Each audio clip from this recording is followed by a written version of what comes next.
Welcome to the Kindle Chronicles podcast. I'm Len Edgerly, and today is Saturday, June 4th, 2022. My guest this episode is Clare Pooley, the author of Iona Iverson's Rules for Commuting, which is a novel, her second novel since she began writing. It's going to be released Tuesday, June 7th, 2022 by Pamela Dorman Books, an imprint of Penguin Random House. Clare has a very interesting background. She's a 1991 graduate of Newnham College. That's one of 31 semi-autonomous colleges at the University of Cambridge, which was founded in 1206. That's 430 years before my alma mater, Harvard, was founded in 1636, and Newnham College was founded in 1871. She graduated with a degree in economics, and then she went on to be a graduate trainee at J. Walter Thompson, the storied worldwide advertising firm. She was there for 20 years, and by the time she left, she was a managing partner of J. Walter Thompson. And she had a pretty amazing second act, which is what brings us to talking with her for the podcast. The day after her 46th birthday, she quit drinking, and she started a blog, a secret blog, an anonymous blog titled "Mommy Was a Secret Drinker." And she had quite a drinking habit of 7 to 10 bottles of wine a week while she was achieving notable success in the corporate world, and had a family of 3 kids and a happy marriage and kind of perfect on the outside. But what she revealed in her blog about the toll that the drinking was taking was a very different story, and it was a brave story to tell. She ended up telling it in her first book, The Sober Diaries, How One Woman Stopped Drinking and Started Living, which she was published in 2017. And then followed her first novel, The Authenticity Project, published in 2020. And then, as I said, this is the second novel that's coming out next week, Iona Iverson's Rules for Commuting. And that, by the way, is being published in 20 languages, and it was published last week, May 26th, in UK under the title The People on Platform 5.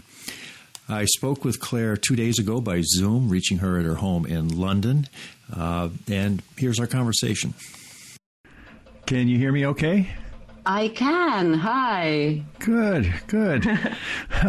Well, I had a feeling based on your career that you would be exactly on time, and there you are. Oh, that's so kind of you. I've actually just literally 2 seconds ago come off the line from talking to somebody in Kansas. So Good. Well, you'll stay in the same hemisphere. And you've got a hard stop in 30 minutes, I think, right? Yes, that's right. 3:45, if that works for you. Yep. In fact, I do have a bit of a break. So if we were a couple of minutes over, it's fine. Okay. Well, definitely be done by quarter of. That'll work great. Well, your new novel, Iona Iverson's Rules for Commuting, is going to be released here in the U.S. in 5 days, June 7th. What is it about? It's about a group of completely disparate strangers who just happen to take the same train to work every day. So they have the same commute, but that's the only thing they have in common. And they see each other on the journey every day, but they never speak. Because that's one of the rules of commuting in London. You never speak to strangers. In fact, you don't even make eye contact because that seemed to be a bit weird. So they give each other little nicknames. They imagine what each other's lives are like. They make terrible assumptions about each other, but they don't talk until in the very first chapter, something happens. One of them chokes on a grape and nearly dies. And another character who happens to be a nurse gives him the Heimlich maneuver, saves his life. And that one act starts this whole chain of events happening. And it's really about what happens next. That brush with death, it's fascinating how that unlocks the rules. And Why do you think that is? Because it seems like a very plausible thing that it would cause a big change.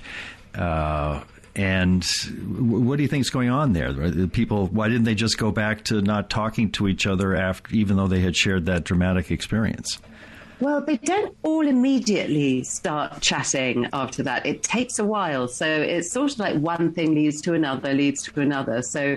So Iona, who is the probably the main character in the book, and hence being the title, Iona Iverson, she, as a result of this incident, starts talking to Piers, the guy who nearly dies, and gradually they start sort of pulling more and more people into this little circle. So it isn't immediate, but you know what? I think it really would take something that big in London to get people talking. I mean, I was once on a tube train and an London Underground, and I saw a guy looking really ill, and everyone stared at him, and he started going greener and greener, and I thought, oh my God, he's about to vomit.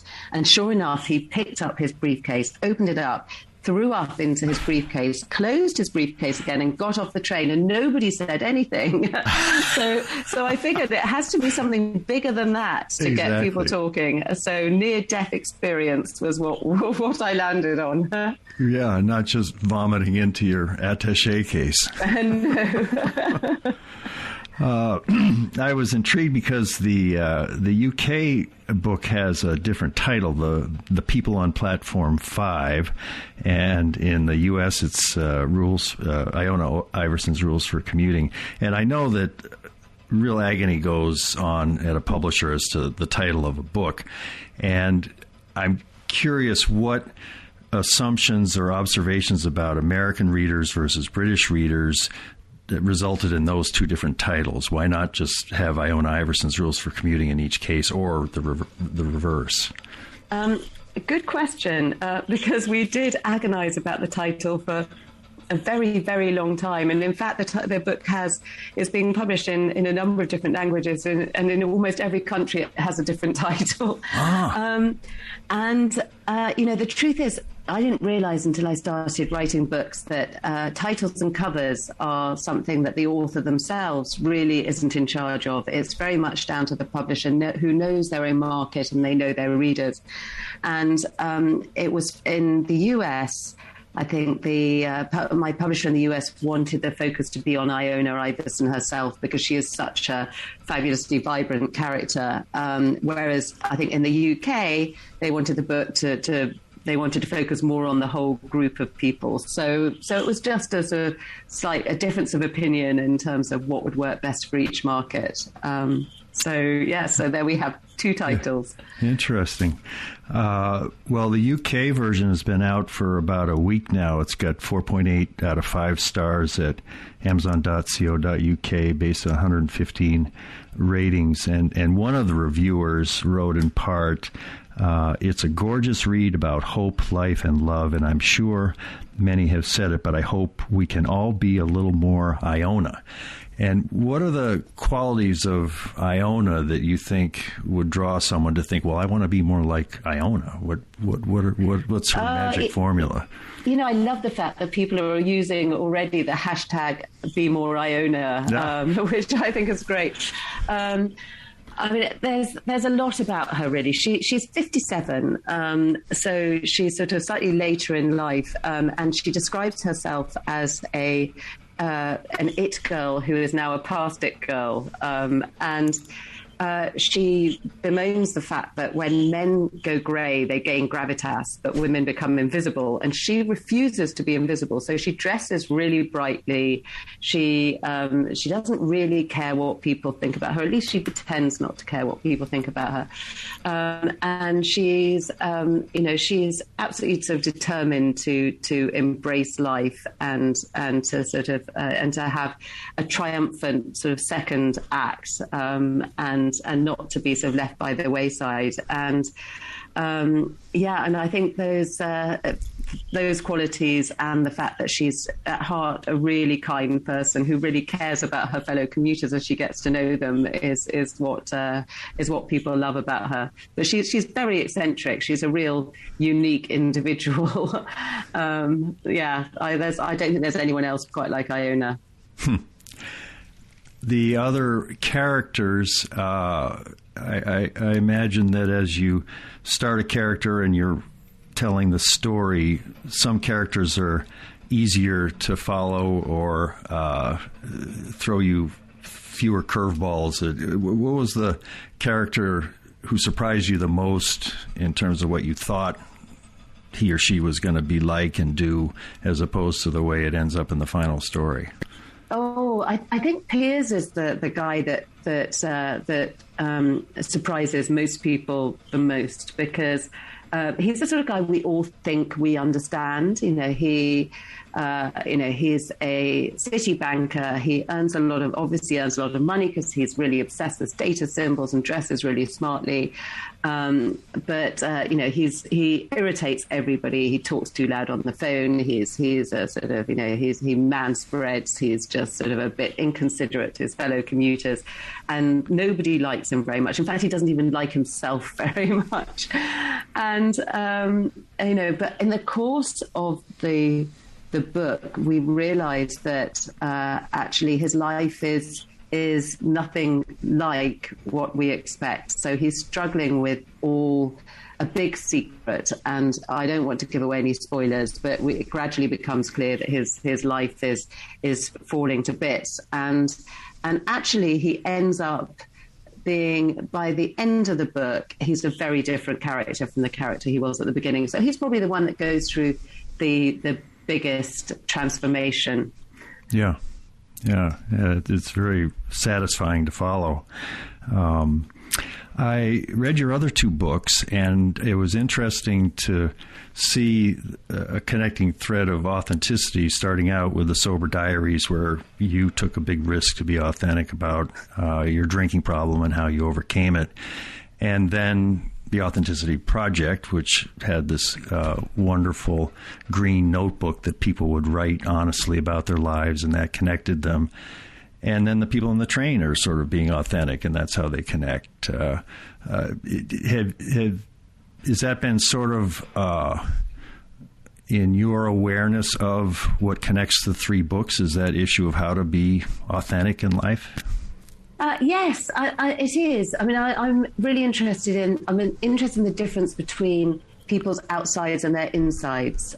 So, what I think is fascinating about the people on the train is the fact that we, the reader, know that the assumptions that these people are making about each other are incorrect, and we gradually find out more and more ways in which they're incorrect, and that, I think, is a fascinating thing about life, the fact that we always, we all put forward the best version of ourselves, but in reality, we're all struggling with something, and each of the people on the train are struggling with some really big issue or other.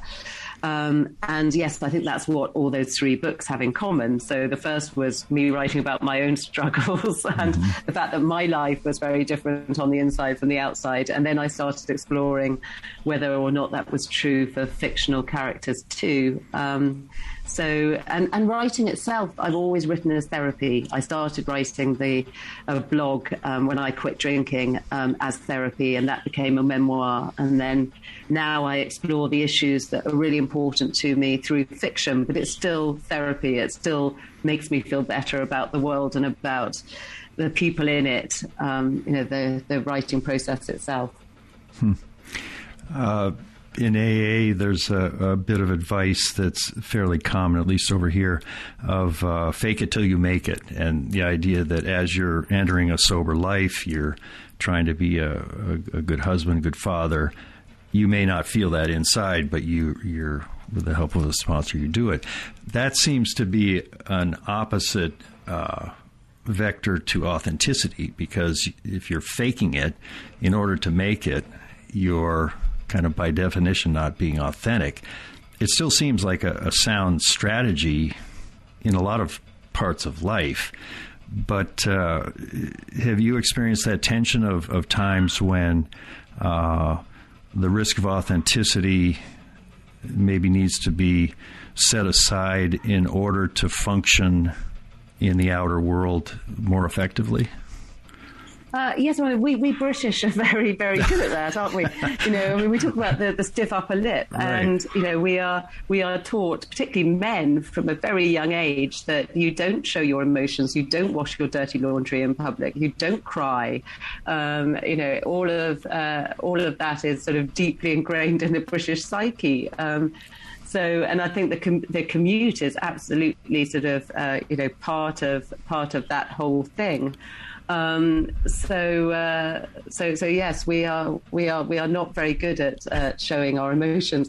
But the problem with not being authentic and putting the best face forward and everything is it makes other people around you feel awful, because they look at your life and they think, oh, their life is perfect and my life is pretty awful. And what we're doing in trying to save face is we're actually making everybody feel a little bit worse about themselves. And when you do say, actually, my life isn't as great as you might think, and when the people on the train discover that each other's lives are not as wonderful as they think, it makes them all feel a little bit better about their own issues. There's nothing worse than feeling alone. And when you realize that your problems are not unique and that having a problem is not unique, it does make you feel much better about life.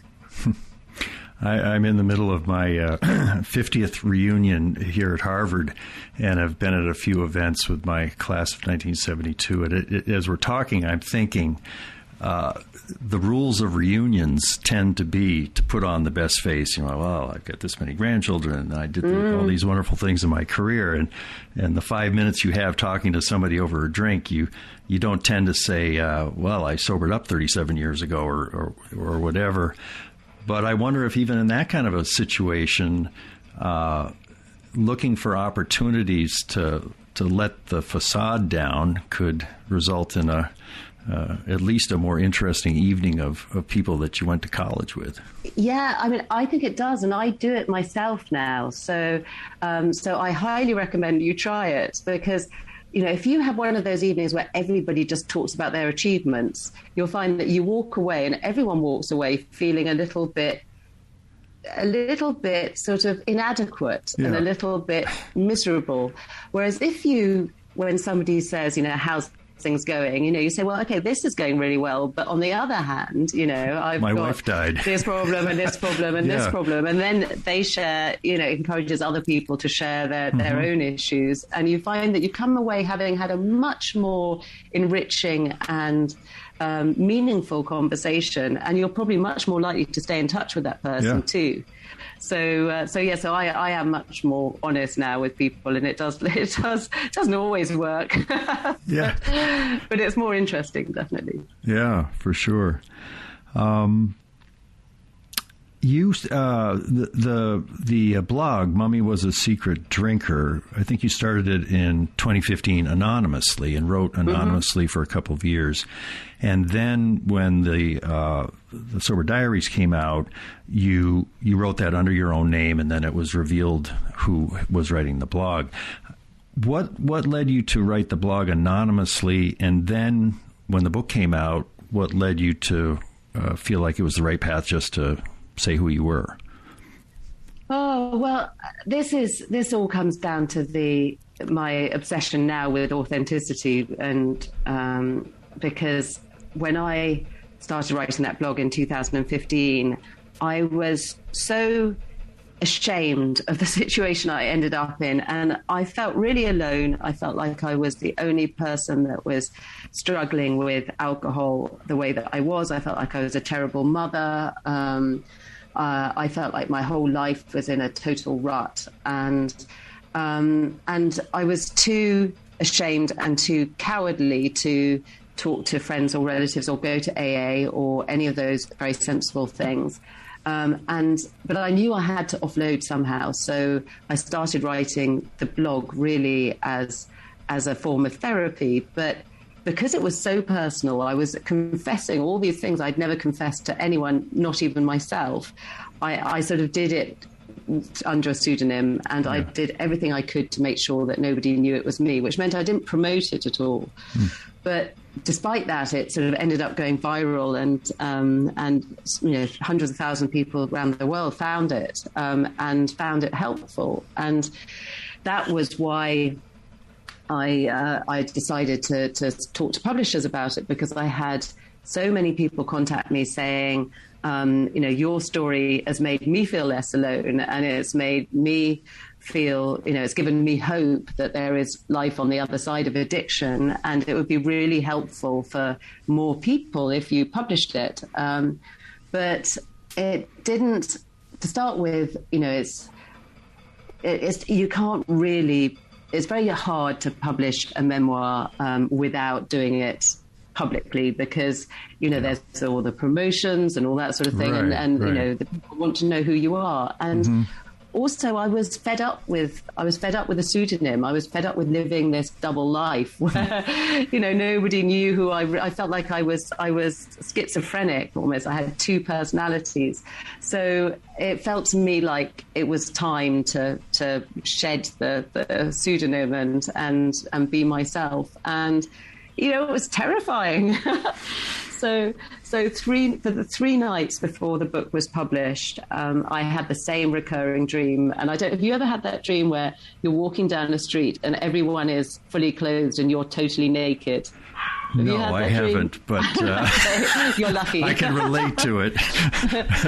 And it was absolutely my subconscious saying, you are about to go and walk naked in a world of strangers, clothed people, and clothed people, and it was terrifying, but it was so liberating once I'd done it. Sort of making yourself vulnerable and sort of laying everything out on the table is the most liberating feeling, because once you've done that, it actually makes you really, really brave, because you sort of think, well, what can people level at me? They can't say you're a terrible lush, because I've already said that. They can't say you're a bad mother, because I put my hands up to that one too.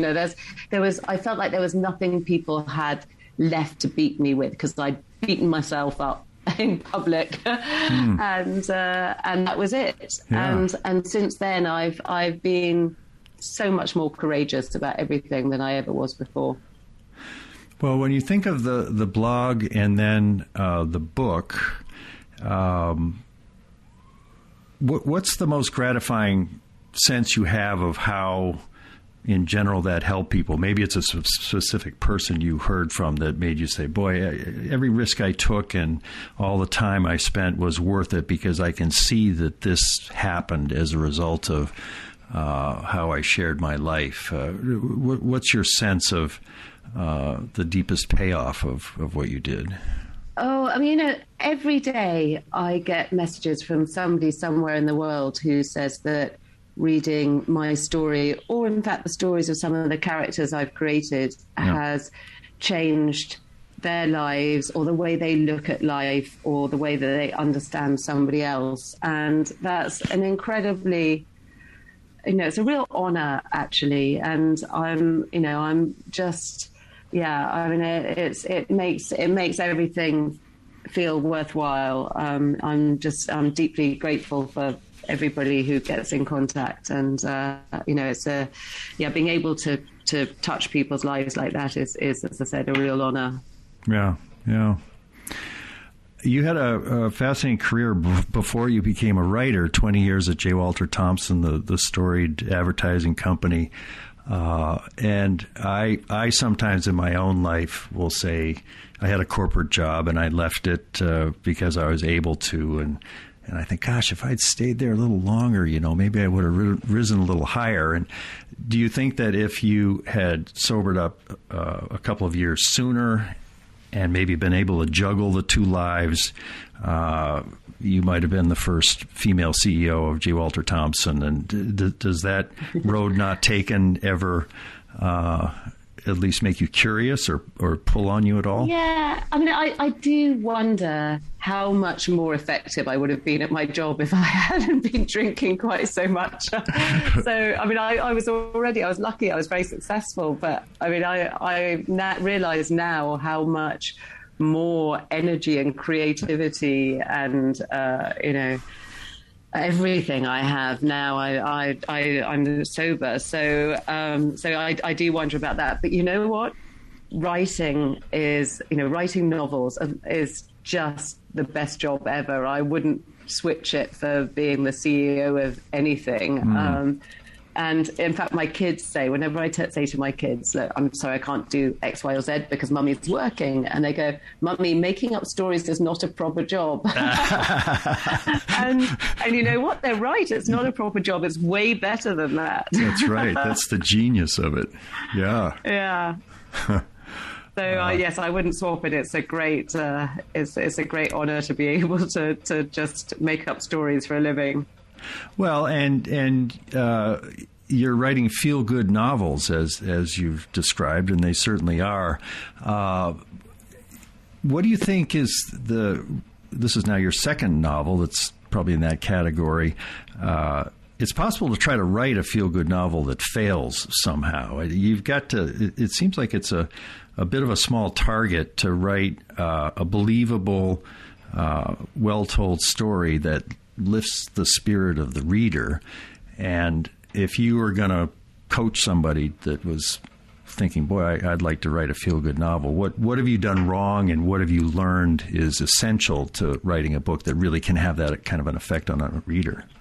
Oh, you know what? I think it's a bit of a tightrope because I think it's very easy if you're writing uplifting fiction, it's very easy to end up creating something that is too saccharine and too unbelievable.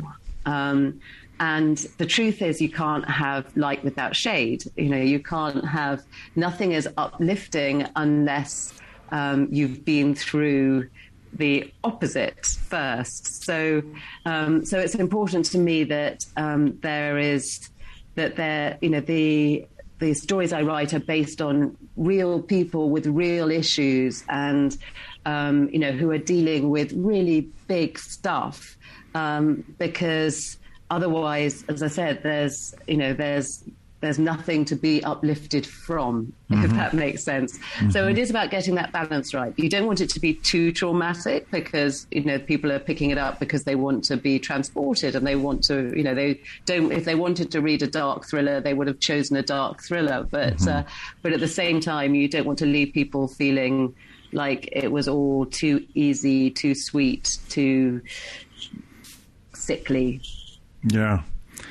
I forget if it's Iona or somebody in one of your books, you quoted a favorite quote of mine from Leonard Cohen, there is a crack in everything, it's how the light gets in. And yes. I was thinking about the success of your second act. I mean, you are an established novelist now, and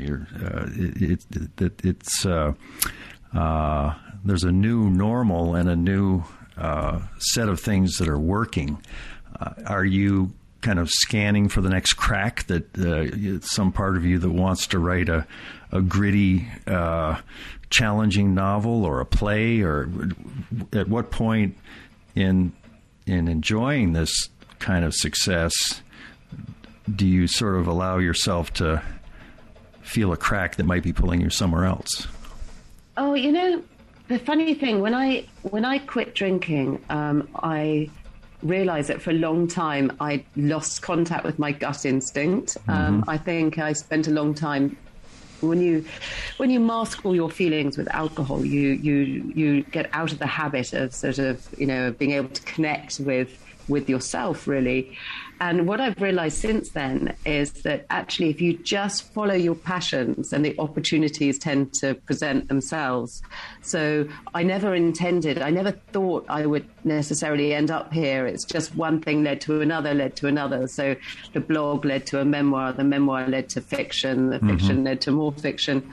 And I feel like what we need to do is just be open to opportunities. And I'm intrigued to see what might come along. And the great thing is that now I feel so much braver and more confident about life. I'm ready to embrace whatever that might be. So, it's funny, isn't it? I mean, I'm not a plotter. When I write, I like to let the story unfold. And I feel a bit like that about life. If you try and drive it too hard, if you plan it out too vigorously, then you can actually not be open to the sort of, the exciting, surprising things that might happen. So if anybody is listening to this who wants to surprise me, then I'm ready. That's right. This is a field that's ready. Can you say anything about what you're working on now in terms of a next book?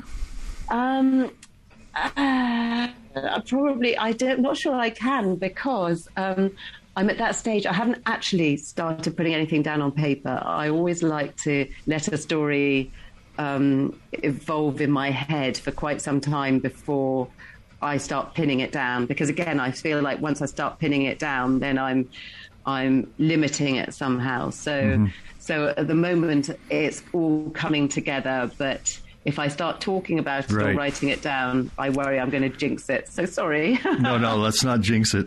We'll just look forward to it. Glad to hear it's forming. Anything else that you'd like to mention that we haven't talked about? No, just that I hope that anyone who reads the book enjoys it, and that they will resolve to be more Iona, because I think we all need to do a bit more of that. Amen to that. I have been speaking with Clare Pooley, whose novel Iona, Iverson's Rules for Commuting will be released on June 7th here in the U.S. by Pamela Dorman Books, an imprint of Penguin Random House.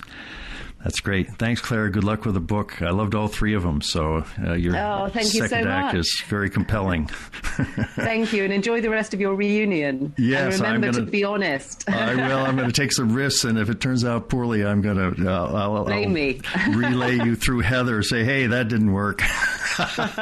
All right. Take care. And you. Thank you. Bye. Bye. Well, the night of that interview, I took Darlene to a dinner dance at my 50th reunion at college, and I did keep in mind Claire's exhortation to be honest, be authentic, break some of the rules of being at a reunion. But I have to say I didn't have any big breakthroughs. What happened was that we ended up I didn't know anybody there. It's 400 or 500 people there, and we were wandering around the room with our drinks, and I'm kind of hoping I might see somebody I recognize from some aspect of my Harvard experience.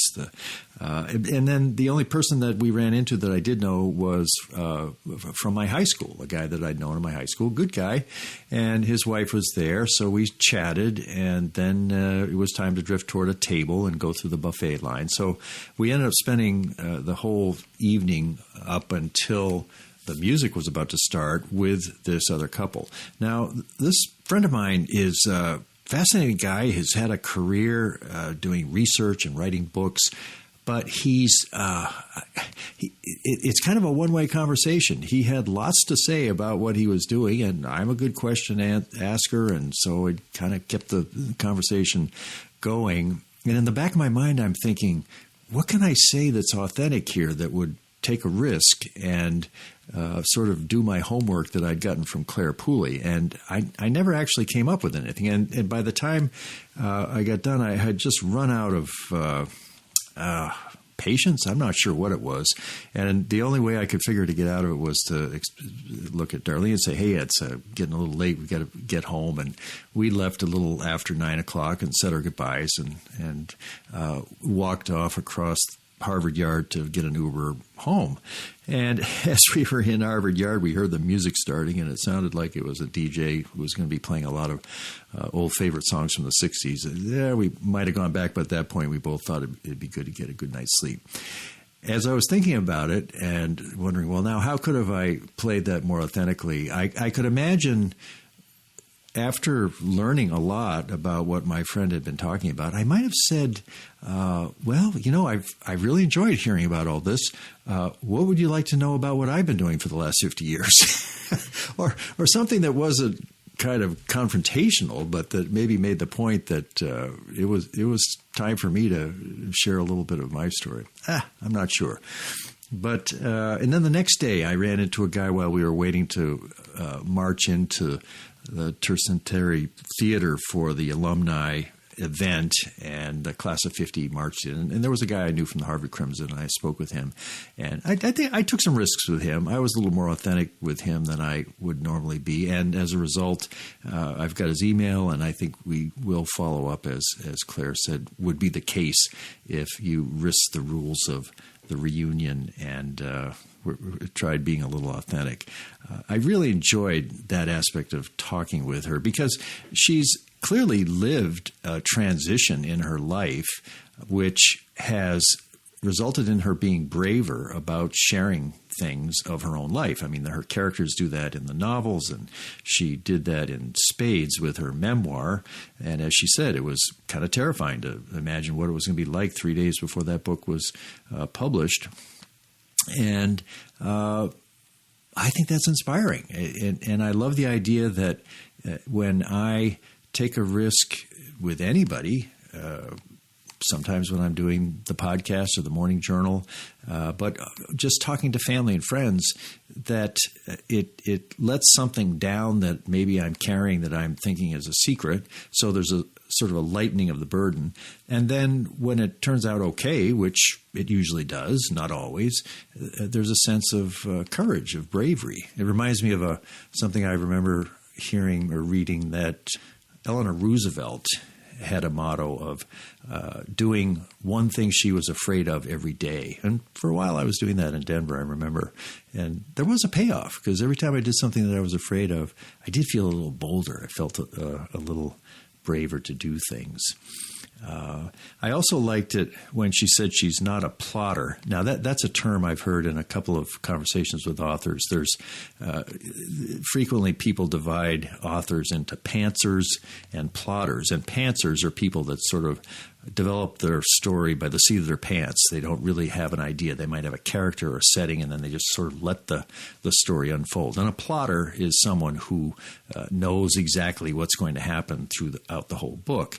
And Claire was saying that, she's somewhat of a plotter, but she likes to leave enough room in the story to have it unfold in surprising ways. And I also like the idea that she couldn't tell us anything about what she's working on now because it's not even on paper yet. She's letting things gestate in her head, and I can't wait to see what that next book might be like.